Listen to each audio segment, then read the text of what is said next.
Salut à tous, c'est le Doc. Aujourd'hui, on va parler de Clausewitz, de la guerre. C'est parti, générique.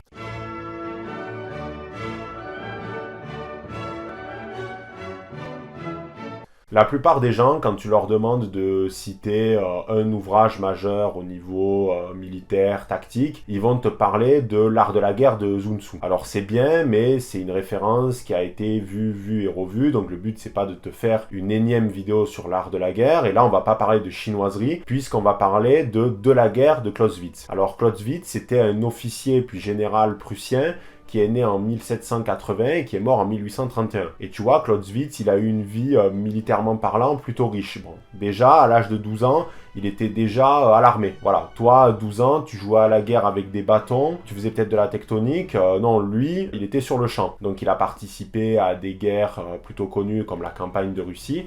Pas du côté de Napoléon, hein, bien sûr. Et par la suite, il a entamé une carrière de professeur donc à l'Académie militaire prussienne qui se trouvait à Berlin. Et il a commencé donc la rédaction d'un ouvrage sur la guerre. Problème, c'est que en 1831, il meurt des suites du choléra à l'âge de 51 ans, ce qui est quand même plutôt jeune, quoi. Mais sa femme a une idée brillante, c'est de récupérer tous les écrits, toutes les notes de Clausewitz pour les compiler dans un ouvrage qui va s'appeler De la guerre. Et c'est devenu un véritable ouvrage de référence pour tous les tacticiens militaires.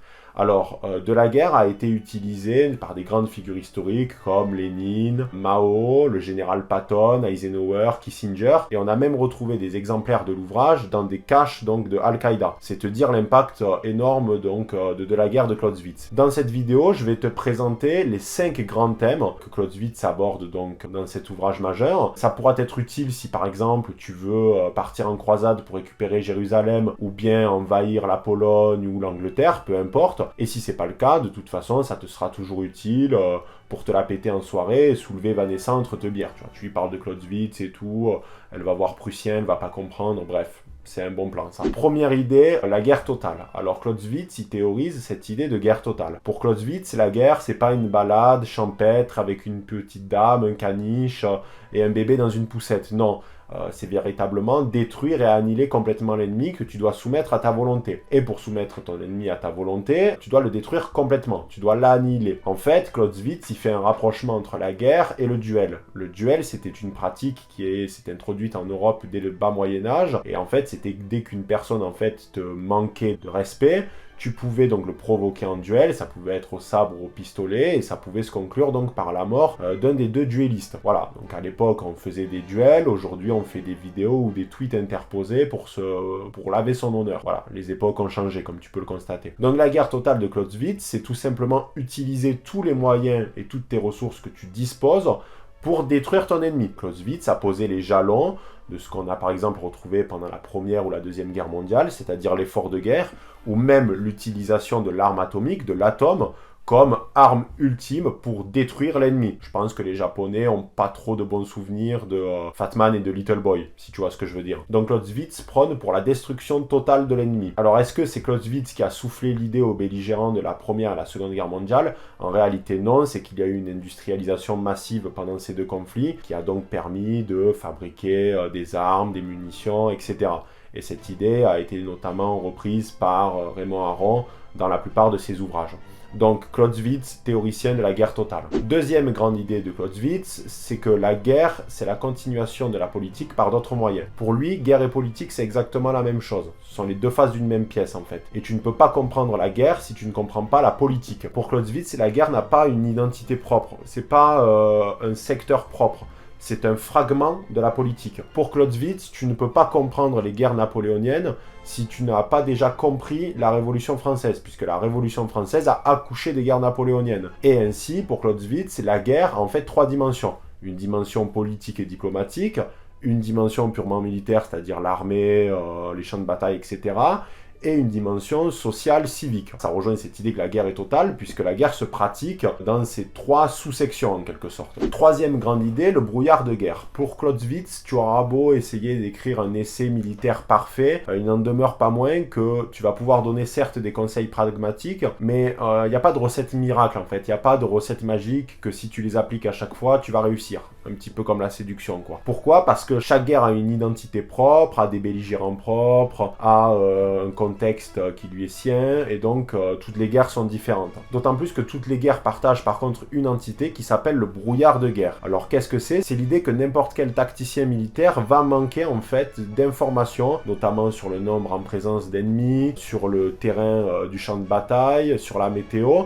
et ça comprend cette idée de hasard qui peut mettre ton plan, ta tactique complètement à plat, parce que ça va tout changer en fait. Il dit, je cite sur le brouillard de guerre, la grande incertitude liée au manque d'informations en période de guerre est d'une difficulté particulière, parce que toutes les actions doivent être planifiées avec une légère zone d'ombre qui, comme l'effet d'un brouillard ou d'un clair de lune, donne aux choses des dimensions exagérées ou non naturelles. Cette idée que le hasard est présent partout, ça avait déjà été théorisé par Machiavel, et cette idée de Fortuna, alors la Fortuna c'est représenté comme une femme aux yeux bandés avec le monde sous ses pieds, donc ses gestes sont imprécis et dus au hasard, et en fait le prince pour Machiavel devait utiliser son virtuo pour calmer les flots impétueux de la fortune. Et le tacticien militaire pour Clausewitz doit mettre en place plusieurs plans pour contrecarrer ce brouillard de guerre, pour surpasser en fait le hasard. Mais dans tous les cas, il est fort probable que la plupart de ces plans tombent à l'eau à cause justement du brouillard de guerre. D'où l'importance notamment du renseignement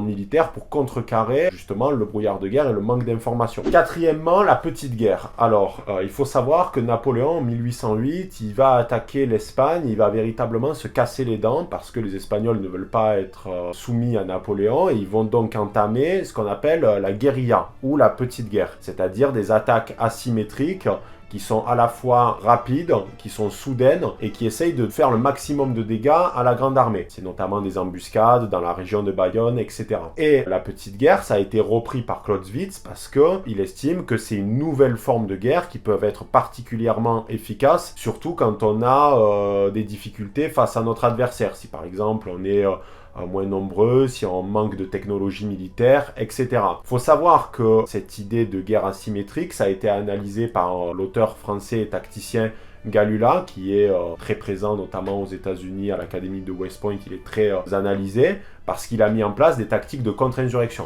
Mais nous verrons ça dans une prochaine vidéo, je te le promets. Donc, la petite guerre, ça peut être particulièrement efficace, mais attention, les tactiques de petite guerre ou de guerre de guérilla, ça peut être aussi bien utilisé par le groupe armé qui est en infériorité numérique ou la grande armée puissante. Par exemple, pendant le Vietnam, les Américains ont utilisé l'opération Wandering Soul qui visait en fait à passer en hélicoptère avec des bruits chelous de fantômes pour faire flipper les Vietnamiens et les faire déplacer dans des zones contrôlées par les Américains. Donc en fait, ça comprend une idée aussi de casser le moral de l'ennemi. Pareil, l'offensive du Tet en janvier 68, les Américains étaient persuadés que les Vietnamiens n'attaqueraient pas parce que c'était la veille du jour de l'an. Je peux te dire que les Vietnamiens ont attaqué, ça a été un sacré feu d'artifice. Cette idée de petite guerre, elle a été aussi pratiquée pendant la guerre d'hiver qui a opposé donc la Finlande à l'URSS, avec des petites unités mobiles qui se déplaçaient à ski en utilisant des camouflages blancs pour se fondre donc dans la neige, et qui utilisaient massivement des tireurs d'élite, notamment la Mort Blanche qui aurait tué plus de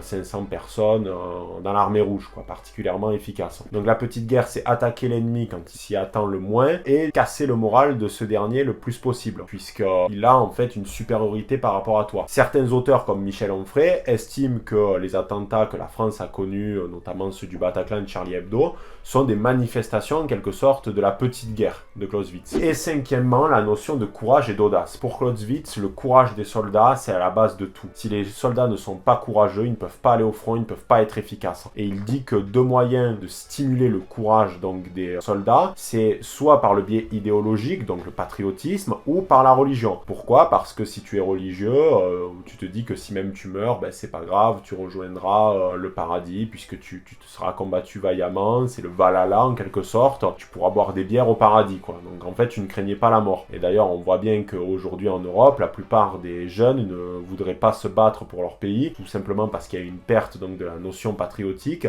et en plus de ça, une perte du sentiment religieux. En plus du courage, Clausewitz part du principe que l'audace est aussi extrêmement important, notamment chez les tacticiens militaires. L'audace, ça te permet de mettre en place des stratégies qui peuvent être particulièrement payantes. Il y a une anecdote, c'est le prince Murat donc, qui commande une partie de la grande armée, qui doit passer un pont sur le Danube avec les Autrichiens en face, donc ils sont en déterre, et le pont est miné, donc il peut exploser à tout moment, et la grande armée, elle peut complètement se faire détruire. Donc Murat décide de la jouer au bluff, il traverse le pont, et il dit aux Autrichiens que le traité de paix a été signé et que par conséquent il peut passer. C'est un coup de bluff, c'est de l'audace, c'est le panache à la française, c'est Cyrano de Bergerac, donc c'est tout ce qu'on aime, et c'est validé par Clausewitz qui estime que le courage et l'audace sont deux qualités qui sont extrêmement importantes à la fois pour le combattant, mais aussi pour les tacticiens. Voilà, alors j'espère que cette vidéo t'aura plu. Il y aura d'autres vidéos donc sur le thème de la guerre et du militaire, puisqu'on va parler la prochaine fois de la contre-insurrection de Galula. N'hésite pas à commenter, aimer, partager, et on se retrouve la prochaine fois pour une nouvelle vidéo.